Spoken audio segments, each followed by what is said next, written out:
Hello friends, मैं हूं शिफाली गिरधरवाल और आप देख रहे हैं कंसल्टीज विद क्लियर टेक्स। आज की वीडियो में आपके साथ डिस्कस करूंगी कुछ इनपुट टैक्स क्रेडिट्स जो हमें पहले नहीं मिलते थे लेकिन अब हमें मिल जाएंगे लॉकडाउन के कारण। क्यों मिल जाएंगे वो मैं आपके साथ डिस्कस करूंगी और कौन से वो इनपुट टैक्स क्रेडिट हैं वो भी आपके साथ डिस्कस करूंगी।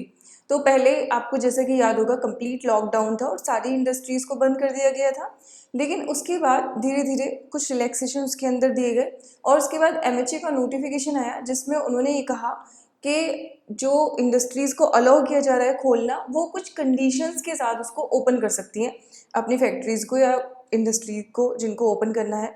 उसमें कुछ टर्म एंड कंडीशंस ऐड की गई। तो ये जो आया है नोटिफिकेशन वो आया है डिजास्टर मैनेजमेंट एक्ट के अंदर। तो कौन से वो इनपुट टैक्स क्रेडिट होंगे? सबसे पहले आपको ये मैं याद दिला दूं, हो सकता है काफ़ी दिन से हम लोग पढ़ नहीं रहे तो कुछ प्रोविजन हम लोग भूल गए होंगे। सेक्शन 17(5)(b स्पेसिफिकली कुछ प्रोविजंस की कुछ आइटम्स की इनपुट टैक्स क्रेडिट को ब्लॉक करता था।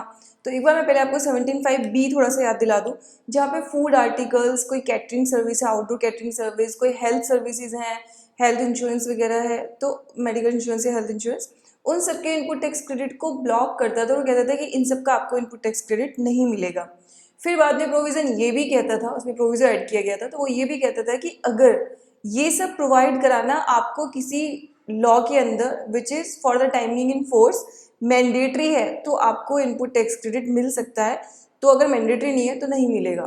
तो अभी जो ऑर्डर आया है एमएचए का उसके अकॉर्डिंग आपको कुछ मेडिकल फैसिलिटीज़ जैसे मेडिकल इंश्योरेंस आपको मैंडेटरी करवाना है अपने एम्प्लॉयज़ का ग्रुप इंश्योरेंस, तो अब उसका जो इनपुट टैक्स क्रेडिट है वो आपको मिलेगा। तो देखिए हो सकता है कि आप वो पहले भी करा रहे हो लेकिन पहले आपको इनपुट टैक्स क्रेडिट नहीं मिल रहा था, लेकिन अब अगर आप कराएंगे और अब तो मैंडेटरी है तो आपको कराना ही पड़ेगा अगर आपको अपनी इंडस्ट्री रन करनी है तो अब आपको उसका भी इनपुट टैक्स क्रेडिट मिल जाएगा।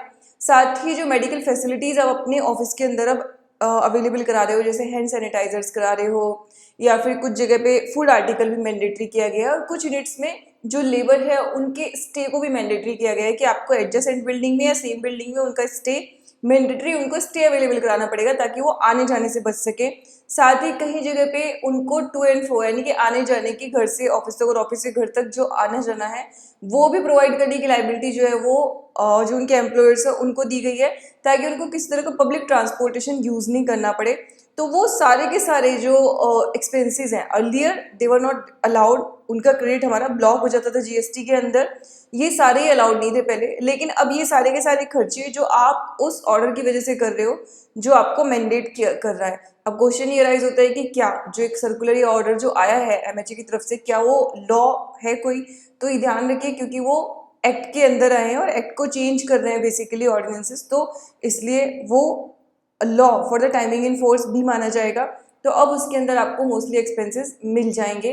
तो यहाँ पे ये ज़रूरी है कि अब जो फैक्ट्रीज रन कर रही हैं, लकीली सब नहीं रन कर रहे, आई कैन अंडरस्टैंड बहुत सारे लोगों के पास अभी काम नहीं है और बहुत सारी कंपनी नहीं चल रही हैं, लेकिन एक चीज़ इसमें कहना चाहती हूँ कि जितनी तेज़ी से सब कुछ डाउन आया उतनी जल्दी चीज़ें रिकवर भी होंगी। और हमारे प्राइम मिनिस्टर ने भी बोला है और फाइनेंस मिनिस्टर ने बोला है कि अब इंडिया के अंदर ही चीज़ों को डेवलप करने पे जोर दिया जाएगा।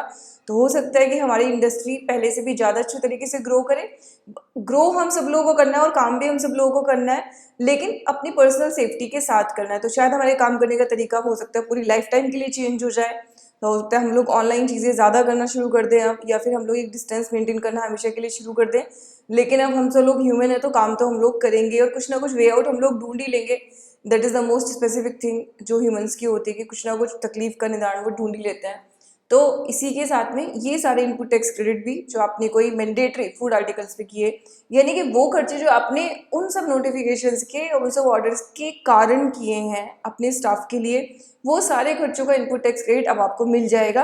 तो अगर आप अकाउंटिंग करते हैं या आप खुद एम्प्लॉयर हैं या आप उनके चार्टर्ड अकाउंटेंट या उनके कंसल्टिंग प्रोफेशनल हैं, हर केस में आपको ध्यान रखना है कि उन सारे के सारे खर्चों का इनपुट टैक्स क्रेडिट अब आपको अवेल करना है। जहाँ पे हमें इनपुट टैक्स क्रेडिट नहीं मिलता है जनरली उसको कॉस्ट के अंदर बुक कर देते हैं।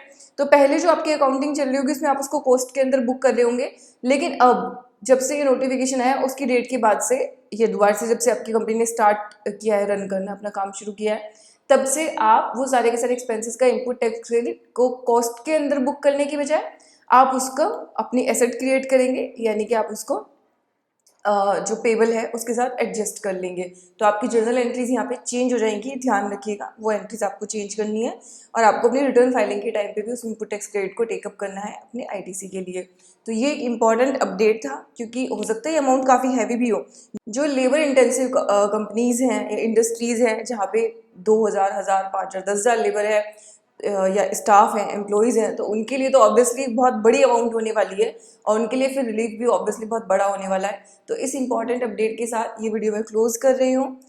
Thank you so much for watching this video, और ऐसे और वीडियोस के लिए प्लीज़ हमारे चैनल को सब्सक्राइब करें और साथ ही आप हमारी साइट पे जाके अलाउ का बटन प्रेस करें, ताकि जितने भी इंपॉर्टेंट नोटिफिकेशन है वो सबके सब आपको मिलते रहें। Thank you so much for watching this video.